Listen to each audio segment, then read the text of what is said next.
Hello, my beautiful people. How are you doing today? Yeah, I know I just recorded a video yesterday. That was a special occasion, but this is going to be an overview of news of what's going on in the world right now. Yeah, I have to drink for this. Hold on. Anyway, honestly, I could put out more news videos, but I don't for the simple fact that so many other people are putting out news videos. It kind of overlaps and you keep hearing the same thing over and over, but I was like, you know what? I'll put out one just to go over everything. Okay, might as well start with the obvious, right? Now you thought I was talking Russia and Ukraine. Haha. The Ottawa truck protest. From what I understand, and I've been watching a lot of stuff, Trudeau is arresting peaceful protesters and supporters. He has, from what I understand, been freezing bank accounts of those people, also impounding their pets, and possibly, if he hasn't already started, he'll probably try to take their kids away as well. That's what I'm thinking. If you're taking pets, and you're arresting people just for standing on the sidewalk or waving a Canadian flag or whatever, you're probably going to go after the kids too. Because right now you think you're a dictator when you're really being a dick. Anyway, from what I understand, I think there are over 100 checkpoints are in and around Ottawa trying to keep supporters out. And if you happen to be in, then you'll probably get arrested. You'll probably end up in jail. I agree with several others that they should take a look at this and see what's going on, and that it probably can and will happen next week during the USA truck convoy protest. Okay, now on to what you thought I was talking about before, the Russia-Ukraine crisis. As of yesterday evening, the Ukraine is being evacuated. There have been a couple of small skirmishes here and there. I think I read where a school had been bombed, not like nuclear bombed, but shelled. Let's put it that way. At one point, I think it was on Thursday, Russia was claiming they were removing troops.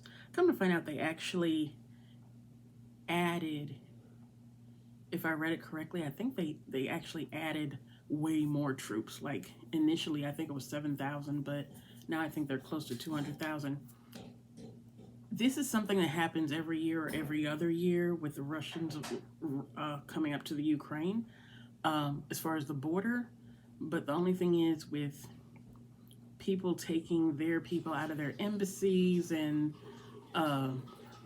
Russia actually threw out the U.S. ambassador in Russia at the Russian embassy. Well, the U.S. embassy in Russia. That is making me a little more anxious. Not to mention, Cuba, of course, is deepening their ties with Russia. And Putin, as of today, is overseeing nuclear drills. NATO has also today raised their readiness level for thousands of troops. And I think that's about it for that. That's about as far as I wanted to go, because I don't want to dwell on that the whole thing. How's your weather in your area? We are in the unfortunately the very beginnings of the grand solar minimum, and it lasts for maybe 12 years if I'm not mistaken, and it just started this year. It happens every 400 years. So the last time we had a grand solar minimum. I don't think the USA was even formed then.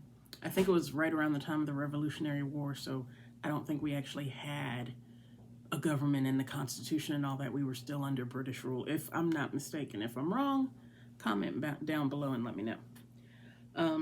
Yeah, the temperature is weird, kind of, sort of.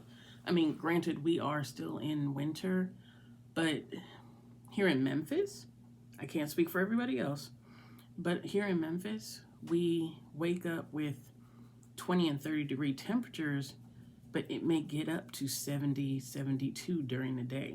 Not every day, but pretty darn close. It's been cold, but not as cold as it was last year with that whole, I think it was February 5th, snow that us along with Texas got. And I mean, the temperature was like 0. Here, the lowest it's been so far is like 17 or something like that. So it hasn't been nearly as cold as last year, but hey, winter's not over yet, is it? And one of the last things I want to talk about, I did hear this and I did want to do a little research on the Lassa Fever, which was confirmed in the UK. A couple of people actually have it. It is an acute viral hemorrhagic illness. It hasn't been seen in the UK since 2009, if they're reporting it correctly. It does not spread easily between people. Most people will make a full recovery, but serious illness can occur in some individuals. And I'm sorry, I'm reading my notes, which is why I keep looking down.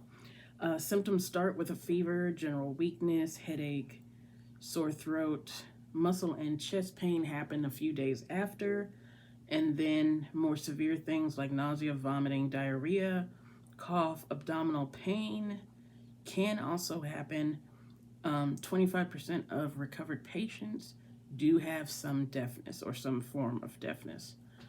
But like I said, it does not spread easily between people. I have looked this up a couple of places where they were like, yeah, it's not. Granted, you can get it, but it's not that contagious.